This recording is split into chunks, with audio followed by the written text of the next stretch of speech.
আসসালামু আলাইকুম প্রিয় দর্শক, আজকে চলে আসলাম ঐতিহ্যবাহী পর্যটন স্পট আহসান মঞ্জিলে। চলুন দেখে নেই পুরো আহসান মঞ্জিল এবং তার ইতিহাস জানার চেষ্টা করি। আসুন। আহসান মঞ্জিল পুরান ঢাকা ইসলামপুরে বুড়িগঙ্গা নদীর তীরে অবস্থিত। আহসান মঞ্জিলের সাথে জড়িয়ে রয়েছে ঢাকার শত বছরের পুরনো ইতিহাস। ঢাকার পুরনো স্থাপনাগুলোর মধ্যে অন্যতম শ্রেষ্ঠ স্থাপত্য হিসাবে বিবেচনা করা হয় এই আহসান মঞ্জিলকে। নবাব পরিবারের বহু স্মৃতি বিজড়িত এই প্রাসাদটি বর্তমানে জাদুঘর হিসাবে পরিচালিত হচ্ছে। আহসান মঞ্জিল বাংলার গৌরবময় ইতিহাসের ও নবাবী ঐতিহ্যের সংমিশ্রণে টিকে থাকে এক সমৃদ্ধশালা। অষ্টাদশ শতাব্দীর মাঝামাঝি সময়ে জমিদার শেখ এনায়েতুল্লাহ আহসান মঞ্জিলের বর্তমান স্থানে রংমহল নামে একটি প্রমোদ ভবন তৈরি করেন। পরবর্তীতে তার পুত্র শেখ মতিউল্লাহ রংমহলটি ফরাসি বণিকদের কাছে বিক্রি করে দেন। 1830 সালে নবাব আব্দুল গনির পিতা খাজা আলিমুল্লাহ এটিকে নেন।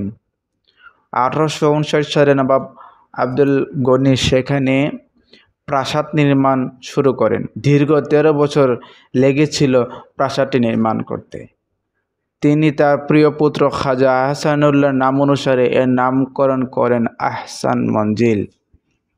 এই যে দেখতে প্রিয় দর্শক, দোতলায় সিঁড়ি বেয়ে উঠতে আমরা দেখতে পেলাম নবাবদের ছবি।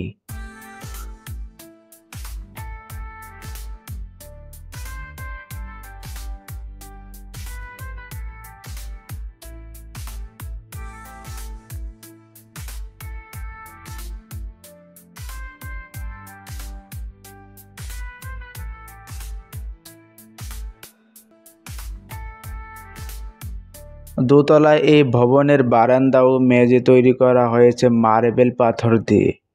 প্রাসাদের ভেতরে রয়েছে খাবারঘর, লাইব্রেরি, জলসাঘর, দরবার হল, বিলিয়ার্ড খেলার জায়গা, আর প্রাসাদের দোতলায় রয়েছে অতিথিদের থাকার কক্ষ।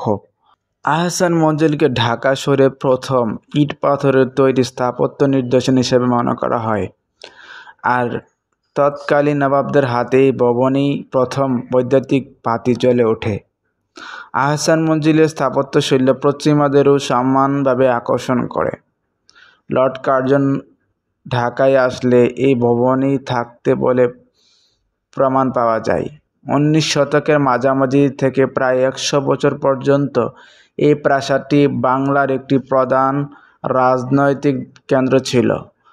1906 খ্রিস্টাব্দে এখানে এক অনুষ্ঠিত বৈঠকে মুসলিম লীগ প্রতিষ্ঠার সিদ্ধান্ত হয়। আহসান মঞ্জিলের ভ্রমণের সবচেয়ে বড় আকর্ষণ জাদুঘরের সংগ্রহশালা। মোট 4077টি নিদর্শন আহসান মঞ্জিলের 23টি কক্ষে প্রদর্শনের জন্য উন্মুক্ত করা আছে। 9টি কক্ষে সেই নবাবী আমলের মতো করে সাজানো রয়েছে। প্রতিটি কক্ষ আপনাকে সেই নবাবী আমলের ইতিহাসের কাছে নিয়ে যাবে।